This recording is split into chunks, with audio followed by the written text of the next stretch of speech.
Olá, meninos. Como é que vocês estão? Então, vamos continuar com mais uma aula de anatomia e fisiologia humana. Dessa vez, a gente vai dar ênfase a um sistema que ele não está especificamente ligado no espaço físico. Por exemplo, quando a gente falava do sistema cardíaco, circulatório, a gente falava de um coração que estava localizado efetivamente na região torácica. Quando a gente falava do sistema digestório, a gente falava de um tubo que estava localizado basicamente da boca até o ânus. A gente vai falar agora de um sistema que ele não tem pontos diretamente interligados. E aí é por isso que eu preciso que vocês entendam inicialmente o que é o sistema endócrino, né? Então, quando eu falo de sistema endócrino, eu estou me referindo a um conjunto de componentes ou órgãos que são responsáveis por realizar o controle de atividades metabólicas em todo o teu organismo. Portanto, eu estou me referindo a um conjunto de componentes que atuam em todas as partes do teu corpo. O que quer dizer isso, né? Quer dizer que em todo o teu corpo vão existir pontos de recepção onde esses agentes vão atuar. Mas que agentes são esses, né? Eu estou me referindo ao sistema que está diretamente ligado à produção de hormônios. E o que é um hormônio? O que são esses hormônios? Os hormônios eles são substâncias produzidas e liberadas diretamente por células de glândulas endócrinas. E aí eu estou me referindo a uma situação, a um componente que libera dentro do teu corpo componentes que vão acabar atuando no teu corpo inteiro. Vou resumir isso de uma forma mais específica. Então, quando eu estou me referindo a hormônio, eu estou me referindo a um conjunto de componentes que vão atuar por todo o teu corpo e eles podem ser liberados de diversas partes. E aí o termo endo quer dizer dentro, tá? Então, efetivamente, eles vão agir dentro dos teus órgãos, tá bom? Facilitando o funcionamento de alguns deles. A ação desses hormônios, ele basicamente é mediada através da liberação deles em alguns componentes e partes do teu corpo. E esses hormônios, eles se movimentam através da corrente sanguínea. Ou seja, mais uma vez, o teu sangue é responsável pela circulação desses hormônios até ele chegar à célula-alvo. Lá na farmacologia, vocês vão aprender mais na frente, que é basicamente o mesmo mecanismo que uma medicação tem ao agir. Por exemplo, como é que o teu corpo sabe, como é que aquela dipirona sabe que tu tá com dor no dedão do pé? Será que ela ouviu tu falando e foi lá agir? Não. Ela vai ser distribuída por todo o teu corpo e ela vai se ligar a componentes onde ela consegue se ligar. Então, quando você toma uma dipirona, por exemplo, você vai sentir alívio, digamos assim, em todo o teu corpo. É a mesma coisa que vai acontecer com o hormônio. O hormônio ele vai se ligar a porções do teu corpo, fazendo com que esses receptores consigam agir a partir dessas ligações, tá bom? Então, quem são esses componentes, né? Quem são essas glândulas endócrinas? Quem são esses componentes que agem formando esses hormônios? A gente tem o hipotálamo, que está localizado bem próximo do cerebelo. A gente vai discutir o sistema nervoso numa próxima aula. A gente tem a hipófise, que também está lá bem perto do cerebelo. A gente tem as paratireoides, que estão na região bem perto do pescoço. A gente tem a tireoide, que também está na mesma posição. A gente tem as adrenais, que estão sobre os rins. A gente tem o pâncreas, que está sob os rins, né? Inclusive, a gente vai discutir um pouquinho sobre a liberação de insulina e glucagon, que é uma das funções do pâncreas. E a gente tem os ovários nas mulheres e os testículos nos homens. Vocês devem lembrar que eu falei para vocês na aula anterior que tanto os ovários quanto os testículos são responsáveis pela liberação dos hormônios masculino e feminino, né? Por exemplo, os ovários liberam dois hormônios, o testículo libera um hormônio. E aí é importante que a gente entenda que, porque eles liberam hormônios, eles são glândulas endócrinas, tá bom? E vamos falar um pouquinho da primeira glândula e de que hormônios são liberados. O hipotálamo, ele é como se fosse um centro de ativação dos hormônios. Então, O hipotálamo, ele produz hormônios que vão ser responsáveis por ativar outros hormônios. Então, o hipotálamo recebe informações do sistema nervoso e depois ele secreta hormônios que vão atuar na hipófise liberando outros hormônios ou formando outros hormônios. Por exemplo, o TRH, que é produzido no hipotálamo, ele vai ser ativado lá na adenohipófise, fazendo a tireotrofina. O CRH, que é produzido no hipotálamo, vai produzir o adrenocorticotrófico lá na adenohipófise. O GHRH vai produzir o somatotrófico lá na adenohipófise. O GNRH vai produzir o LH e o FSH, que são os principais hormônios de maturação das gônadas masculina e feminina. Vocês devem lembrar que eu falei deles na aula passada, o luteinizante e o folículo estimulante. E o PIF, ele vai inibir a formação da prolactina, que é basicamente o hormônio da produção de leite. A gente vai já discutir um pouquinho sobre cada um desses hormônios, tá bom? Então, o que eu quero que vocês entendam primeiro do hipotálamo? O hipotálamo é uma glândula muito importante, como eu acabei de falar. Ela vai ser responsável pela produção e liberação de muitos hormônios em outras ações, em outros espaços. Por exemplo, o hipotálamo vai liberar hormônios lá na adenohipófise, e a adenohipófise vai produzir outros hormônios. Então, é importante que vocês entendam que o hipotálamo produz hormônios que são armazenados e liberados lá na hipófise, seja na adeno ou na neurohipófise. Vamos discutir um pouquinho sobre isso, né? Primeiro que a gente precisa entender é a hipófise. A hipófise ela vai ser dividida para a gente em adenohipófise e neurohipófise. A neurohipófise ela está basicamente à frente da adenohipófise, tá bom?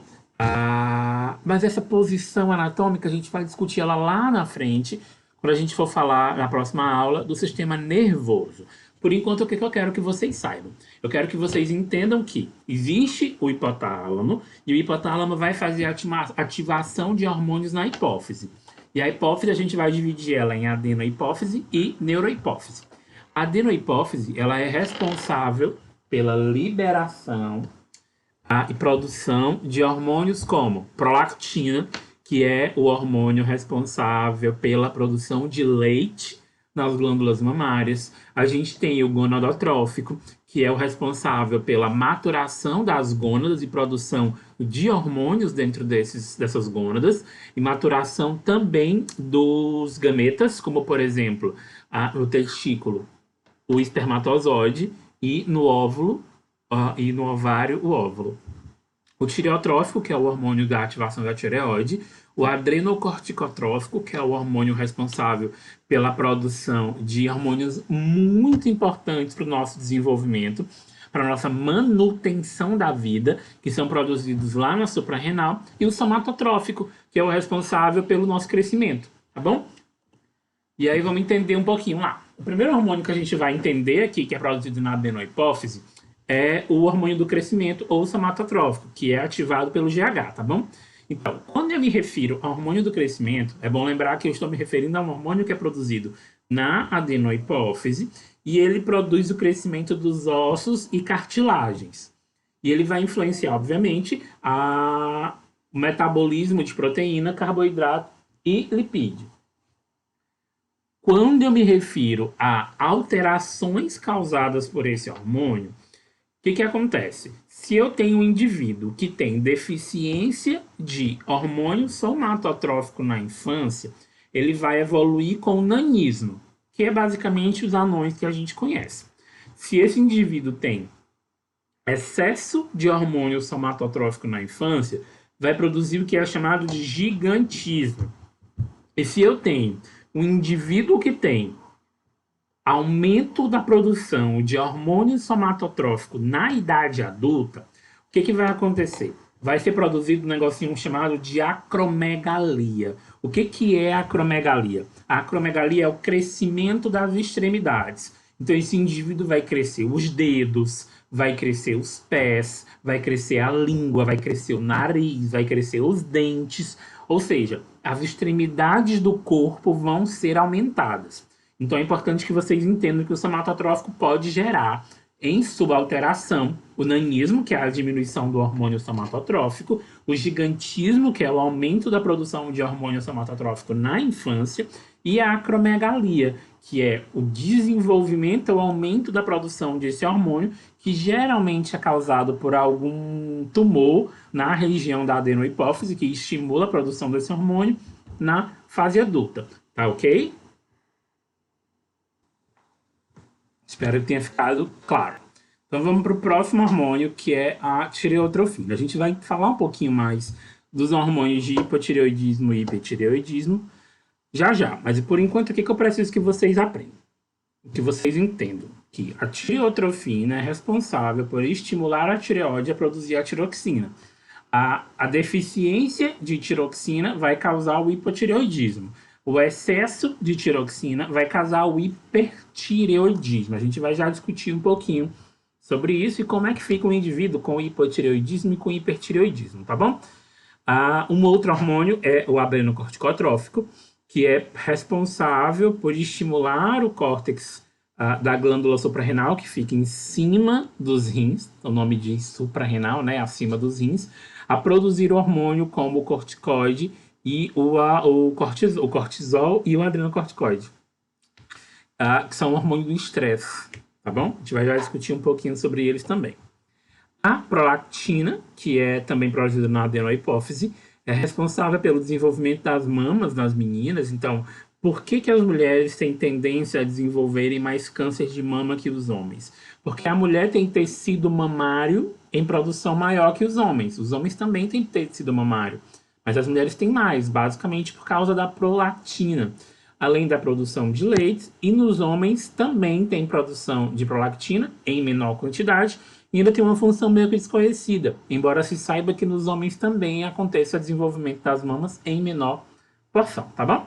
E o folículo estimulante, como eu também já falei, é responsável por induzir a produção de espermatozoide, que é o gameta masculino, no testículo, e nas mulheres tem a produção do folículo ovariano e a formação do estrógeno, que é um dos hormônios femininos.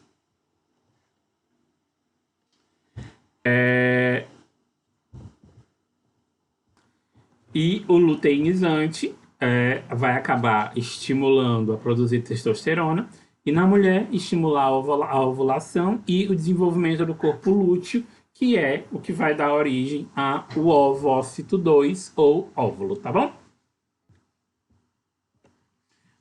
E aí vamos falar um pouquinho da neurohipófise. A neurohipófise, ela libera e armazena hormônios produzidos no hipotálamo também.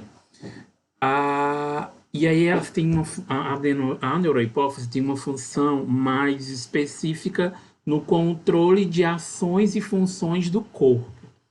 Então prestem atenção, porque é muito importante, porque vocês não podem se confundir nisso. Então, quando eu estou me referindo à neurohipófise, eu estou me referindo a um hormônio chamado ADH ou vasopressina, que também ADH vem de antidiurético, tá bom? O que quer dizer isso? O antidiurético, ele é liberado quando o volume de sangue cai abaixo de certo nível. O que ele vai acontecer? O que ele vai fazer? Ele vai estimular os rins a absorver água. Consequentemente, eu vou diminuir o volume de urina. Vocês lembram que eu falei para vocês que a nossa urina, na verdade, ela tem uma função de eliminação, inclusive do volume. Se o volume de sangue tiver aumentado, com certeza eu vou ter um volume de urina aumentado. O antidiurético vai fazer o contrário. Quando ele percebe que eu tenho um paciente que tem um volume de sangue diminuído, ele vai estimular os rins a absorver mais água. Consequentemente, vai diminuir o volume de urina excretada e, consequentemente, vai reter mais água no organismo, para que essa água seja, consequentemente, transformada no futuro em sangue, ou que esse indivíduo não fique desidratado. A deficiência desse hormônio, que provoca a perda de água excessiva e muita sede, é chamado de diabetes insípidos. A gente vai discutir também outros dois tipos de diabetes, o diabetes tipo 1 e o diabetes tipo 2, tá bom? Por enquanto eu quero que vocês aprendam que o hormônio antidiurético tem a função de diminuir a quantidade de urina, causado basicamente pela percepção do corpo de que a quantidade de sangue circulante caiu em certos níveis. É basicamente esse esquema que eu tinha mostrado para vocês. Existe a filtração, que é responsável pela produção da urina, né? Vocês devem lembrar que os néfrons, eles são responsáveis pela filtração do sangue e, consequentemente, a formação da urina gota a gota. E aí, com a liberação do hormônio antidiurético, eu vou ter a reabsorção de substâncias úteis, a eliminação daquelas excretas que eu não preciso. Vocês devem lembrar que eu falei isso para vocês na aula de sistema renal. Só que eu vou eliminar as excretas, mas eu não vou eliminar a água. Eu não vou eliminar a água em excesso, basicamente porque o meu corpo está precisando daquela água. Ou seja, o ADH ele vai aumentar a permeabilidade desses ductos coletores, facilitando que essa água ela não seja perdida e ela seja reativada para o meu corpo. A gente também tem a ocitocina, que é um hormônio muito importante. É a ocitocina que faz, por exemplo, vocês reclamarem com frequência das cólicas. Além disso, a ocitocina ela promove as contrações do útero, fazendo com que a criança seja expelida durante o parto, né? As contrações elas vêm da ocitocina. E é a ocitocina que contrai as glândulas mamárias, fazendo com que o leite seja ejetado. Então, por exemplo, quando vocês têm leite demais, quem já foi mãe aqui sabe que muitas vezes a quantidade de leite produzida é tão grande que chega a molhar o sutiã, roupa, basicamente porque existe uma grande quantidade de leite e a ocitocina vai contrair os ductos mamários, fazendo com que esse leite seja ejetado. Quanto mais a criança estimula a mama durante a amamentação, mais ocitocina é produzida. E eu não sei se vocês já ouviram falar de que mesmo mulheres que não tiveram filhos, se elas começarem a fazer com que a criança sugue no peito, faça sucção no peito, elas podem desenvolver leite, né? Isso tem um fundo de verdade basicamente por causa da ocitocina. O que o corpo vai entender? Mesmo que essa mulher não tenha estado grávida, a sucção vai fazer com que a ocitocina seja liberada e, consequentemente, a produção de leite vai ser facilitada. E aí a gente vai falar da tireoide agora. A tireoide é uma glândula e ela é responsável pela produção de tiroxina. Eu tenho certeza que vocês já foram ao médico alguma vez e o médico, durante os exames de sangue, pediu as taxas de T3 e T4. O que é T3 e T4, né? O T3 é a triodotironina e o T4 é a tiroxina. E também tem a calcitonina, que é responsável, a sua produção é responsável também, responsabilidade da tireoide. Mas o que eu preciso que vocês saibam? Eu preciso que vocês saibam que a produção de T3 e T4, elas vão estimular o metabolismo energético, ou seja, tudo aquilo que você vai comer vai ser gasto. O que é o metabolismo? O metabolismo é a função ou a ação do teu corpo em gastar energia, em transformar o alimento em energia. Ou seja, tudo aquilo que vocês comem acaba voltando para o teu corpo em forma de energia, né? Então, essa transformação a gente pode chamar de metabolismo. E o metabolismo também vai aumentar a taxa de respiração celular. Ou seja, aquilo que a gente aprendeu lá no sistema respiratório, de que as células recebem oxigênio, liberam gás carbônico, também é função do T3 e do T4 fazendo com que isso aconteça. E aí, meninos, o excesso de T3 e T4 no corpo é o que a gente chama de hipertireoidismo. Então, prestem atenção aqui comigo. Eu acabei de dizer para vocês que o T3 e o T4 estimulam o metabolismo energético, ou seja, a transformação dos nutrientes em energia. E aumenta a taxa de respiração celular, ou seja, o T3 e o T4 estão relacionados ao gasto de energia, né? Então, se o indivíduo tem aumento na produção desses hormônios, que é o que a gente chama de hipertireoidismo, esse indivíduo vai ter, a primeira coisa, perda de peso. Por quê? Porque as taxas de metabolismo dele vão estar aceleradas. Ou seja, tudo que ele come vai ser queimado muito rápido, vai ser gasto muito rápido. Então, O indivíduo com hipertireoidismo vai ter perda de peso, vai ter calor e sudorese, basicamente porque os músculos estão trabalhando, vai ser um indivíduo nervoso, mais agitado, vai ter exoftalmia, que é quando os olhos eles saem com maior proeminência da órbita ocular, e vai ter bócio, que é o inchaço do pescoço como uma forma de papo. Então, o pescoço ele vai ficar mais largo, mais inchado, tá bom? Aqui é a imagem da exoftalmia, que é quando os olhos saltam da órbita ocular, e o bócio, que é essa tumefação aqui na região do pescoço. E aí, o que é o hipotireoidismo? O hipotireoidismo é o contrário, ou seja, o metabolismo não vai estar acelerado, a respiração celular não vai estar acelerada, ou seja, o indivíduo vai ter deficiência de T3 e T4. Consequentemente, o que ele vai ter? Ele vai ter ganho de peso. Uma diminuição no metabolismo celular que vai causar esse ganho de peso, né? O corpo vai estar mais lento, vai ter bradicardia, que é a diminuição dos batimentos por minuto, vai ter mixedema, que é um inchaço na pele, e vai ter bócio. E aí, o que é esse bócio? O bócio, ele é basicamente causado pela carência de iodo na alimentação. E aí, consequentemente, esse indivíduo vai ter que inserir comumente o que a gente chama de sal iodado, tá bom? E também pode acontecer o hipotireoidismo na infância, que é o que a gente chama de cretinismo, que é vai acometer os ossos, porque principalmente nas crianças vai precisar de uma quantidade de cálcio, de proteínas, para que se desenvolva tanto a pele quanto os ossos e vai acabar tendo um comprometimento mental também. Esse indivíduo vai acabar desenvolvendo um retardo mental. Isso é o cretinismo, que é o hipotireoidismo na infância. E a calcitonina é a diminuição da quantidade de cálcio no sangue, consequentemente trazendo problemas principalmente para os ossos. Os nossos ossos eles são formados de cálcio. Então, se o indivíduo tem problema na tireoide, causando a diminuição da calcitonina, vai acabar trazendo problemas graves aos ossos, tá bom? E tem as paratireoides. A paratireoide ela é responsável pela produção de paratormônio. E o que o paratormônio faz? O paratormônio ele é responsável pelo aumento do nível de cálcio no sangue.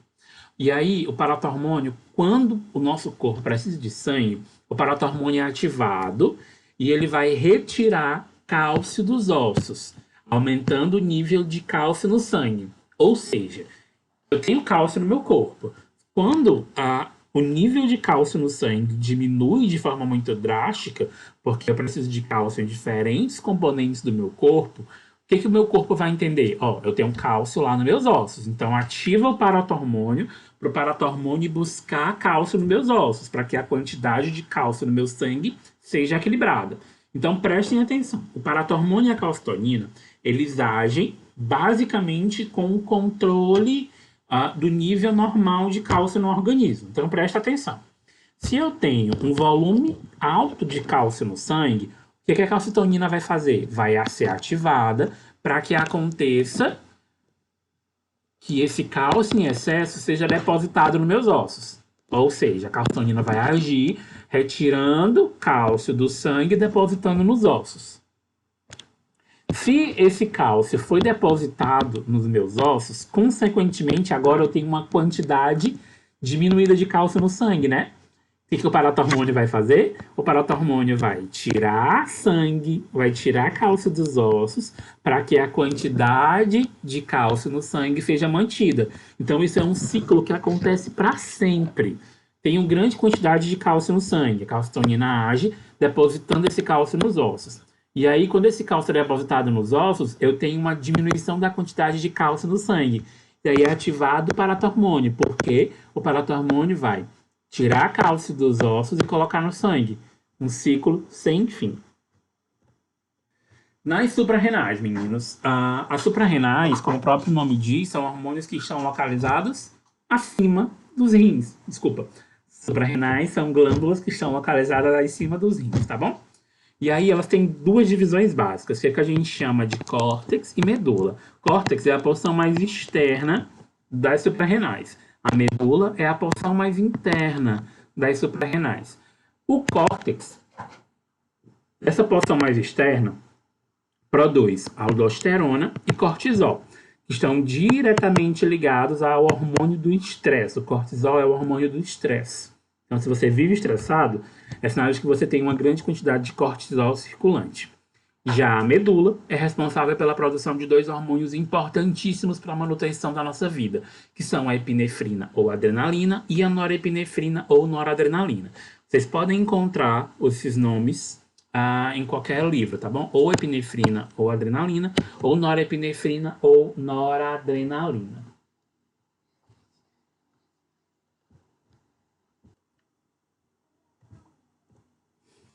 Então vamos lá, meninos. Vamos primeiro falar do hormônio produzido no córtex. Os dois hormônios produzidos no córtex são o cortisol e a aldosterona. O cortisol também pode ser chamado de hidrocortisona. O cortisol ele é liberado principalmente em situações de estresse. Então, por exemplo, quando você precisa fazer um trabalho, quando você está sendo pressionado, de alguma forma vai acontecer desse cortisol ser ativado e te poupar de situações de estresse. O cortisol ele também atua na produção de glicose, diminuindo as inflamações e alergias. E ele é basicamente controlado pela adenohipófise, tá bom? Já a aldosterona basicamente diminui a reabsorção de sódio e cálcio nos rins e aumenta a pressão arterial. Então, o que eu quero que vocês saibam aqui? O que eu preciso que vocês saibam? Que as suprarrenais produzem cortisol e aldosterona. Cortisol é o hormônio do estresse, que por sinal é um hormônio que está muito presente na enfermagem, visto que a gente passa de 12, 24 horas, 48 horas no plantão, sobre pressões enormes, e é importante que vocês entendam a presença desses hormônios e a função deles no nosso corpo, tá bom? Agora a gente vai falar um pouquinho do que é produzido na medula das suprarrenais, que são a epinefrina e a norepinefrina. A epinefrina é muito mais conhecida como a adrenalina. Eu tenho certeza que vocês já ouviram falar na adrenalina. Tanto a adrenalina quanto a noradrenalina são importantíssimas para a manutenção das nossas funções vitais. Por quê? A adrenalina, ela prepara o organismo para enfrentar situações de estresse. Então, o que vai acontecer? Ela vai diminuir o calibre dos vasos sanguíneos, que é o que a gente chama de vasoconstricção. A vasoconstricção é a diminuição do calibre ou do tamanho dos vasos sanguíneos.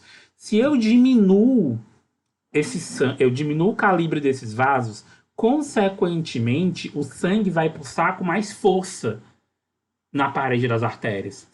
Se eu diminuir esse vaso, o calibre desse vaso, consequentemente o sangue vai passar com mais força.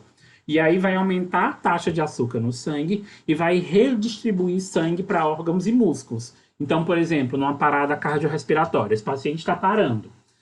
O coração dele está parando. É muito importante que os órgãos dele recebam sangue, não é? Então, a adrenalina é de extrema importância para a manutenção da vida durante uma parada cardiorrespiratória. Por quê? Porque vai contrair o vaso e vai distribuir sangue para os órgãos. Além disso, vai aumentar a taxa de açúcar no sangue. Lembra, o açúcar é muito importante para a manutenção da vida. E aí, junto com a adrenalina, a gente tem a noradrenalina. A noradrenalina vai fazer taquicardia, ou seja, vai fazer o coração bater mais rápido. Taquicardia é o aumento do número de batidas por minuto. Além disso, vai manter a pressão sanguínea. Ou seja, eu tenho dois hormônios que são muito importantes durante uma parada cardiorrespiratória. Por quê? O paciente está parando. Se esse paciente está parando, esse paciente vai ter a diminuição de sangue circulante.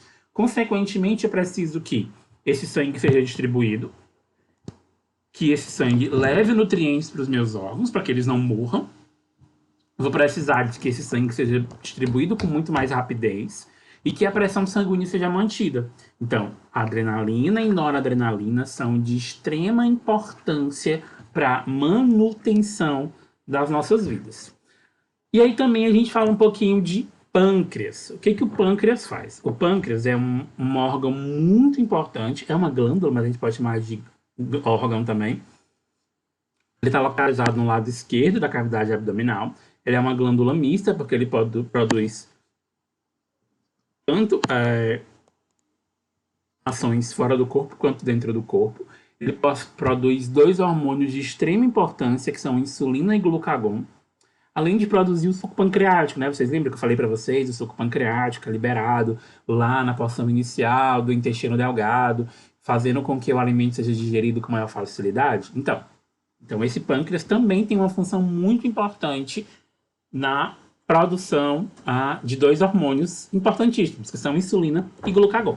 Então vamos lá, prestem atenção. Parem o que estiverem fazendo, pensando o que estiverem fazendo, que eu preciso que vocês entendam isso. A insulina é um hormônio que é liberado após as refeições. O que vai acontecer? Quando você come, você está ingerindo nutrientes. A maioria desses nutrientes vai ser transformado em açúcar, que é o que a gente chama de glicose, não é? E aí, essa glicose ela é muito importante, porque é a partir desse açúcar que todos os meus órgãos vão ser mantidos, porque eles precisam de nutrientes. E os nutrientes, um dos nutrientes mais importantes é essa glicose. Então vamos lá. Comeu, almoçou, tomou café da manhã, jantou, lanchou, enfim. Toda vez que você se alimenta, aumenta a produção de insulina. O que a insulina faz? Ela aumenta a permeabilidade da membrana celular, facilitando com que todo o açúcar vindo dos carboidratos ou do alimento rico em açúcar que você ingeriu entre na célula.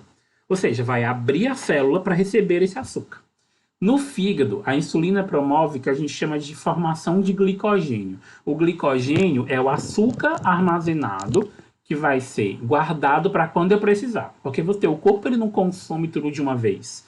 Ou seja, ele guarda. Tá aí a gordurinha para mostrar isso, né? A gordura é todo o alimento em excesso que você ingeriu e está guardado para quando você precisar. Então, a insulina vai guardar a glicose. A insulina vai produzir um aumento na membrana celular, facilitando com que essa glicose entre. Vai ter uma ação hipoglicemiante, que vai diminuir a quantidade de glicose no sangue, isso é óbvio, né? Se ela abriu os canais para os meus órgãos receberem esse açúcar, é natural de que diminua a quantidade de açúcar no sangue. E essa insulina, ela é produzida no que a gente chama de ilhotas de Langerhans, são as células beta das ilhotas de Langerhans. Tá bom? Então, preste atenção. Comi, o que vai acontecer? Todo nutriente que eu comi, de alguma forma, é rico em açúcar. Esse açúcar vai ser usado pelo meu corpo.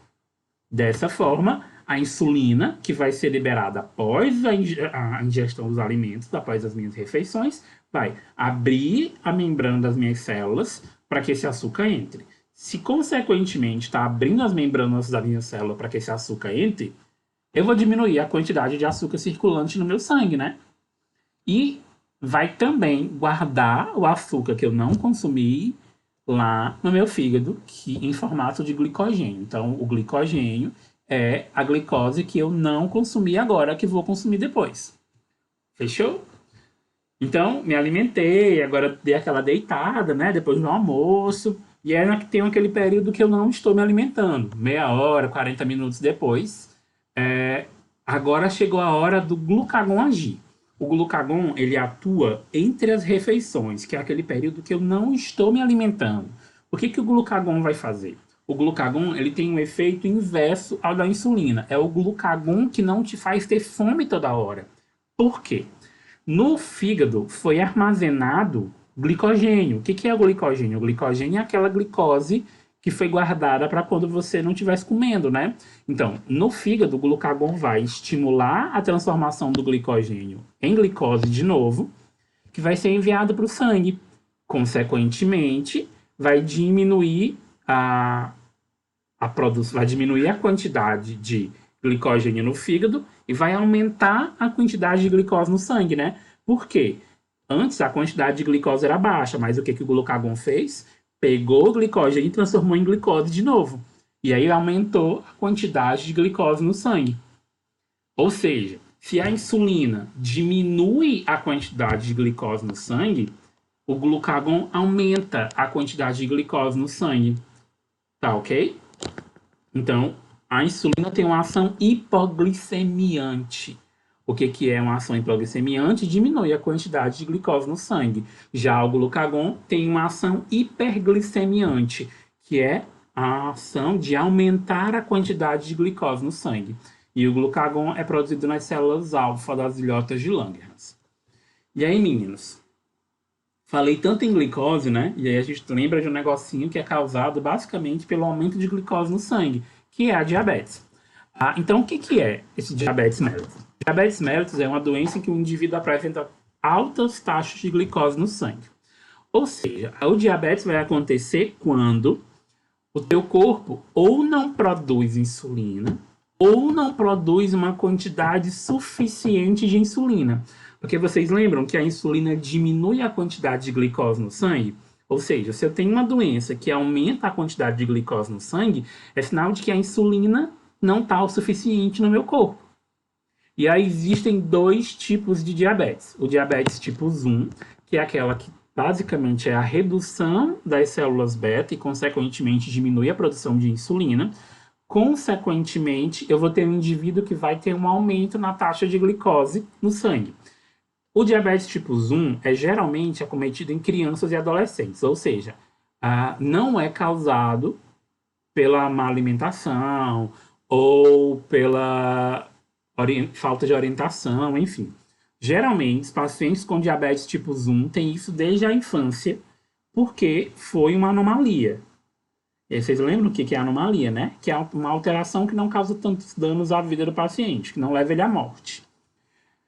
Então, o diabetes tipo 1 é a diminuição da produção de insulina por causa da redução das células beta no pâncreas. E o diabetes tipo 2? O diabetes tipo 2 é a destruição dos receptores de insulina ao longo do tempo. O diabetes tipo 2 é mais comum em indivíduos adultos, acima de 40 anos. Por quê? Com a má alimentação, falta de atividade física, altas ingestões de sódio e açúcar, esse indivíduo vai acabar ao longo do tempo destruindo os próprios receptores de insulina. E aí, esse indivíduo vai precisar fazer uso, vai ser um indivíduo insulino dependente, né? Até a morte, basicamente porque ele destruiu ao longo da vida dele, com uma alimentação, com hábitos não saudáveis, os receptores de insulina no corpo. E, meninos, a gente chega nos dois últimos, que são as gônadas, né? Tanto o testículo quanto os ovários. O testículo no homem sofre a ação do folículo estimulante e do luteinizante para acontecer o amadurecimento, a produção de espermatozoide e produção de testosterona. Eu falei para vocês que essa testosterona é responsável pelos os caracteres secundários, né, como aparecimento de barba, amadurecimento de órgãos genitais, a libido sexual do homem, enfim. E os ovários, a gente discutiu na semana passada quais eram as funções desses órgãos, como eles eram importantes para o amadurecimento do óvulo lá no ovário e a formação dos hormônios femininos, quanto a principalmente o estrogênio e também a progesterona, tá ok? E é isso. Em resumo, o estrógeno nas mulheres, ele vai produzir o folículo ovariano, vai determinar o aparecimento de caracteres sexuais, como mama, pelo pubiano, vai estimular o desenvolvimento do endométrio, e vocês devem lembrar que o endométrio é aquela porção interna do útero que todo mês se prepara para receber um bebê, e aí quando ele não recebe, ele tem que se eliminar através da menstruação. Induz o amadurecimento dos órgãos genitais e apresenta a libido sexual nas mulheres.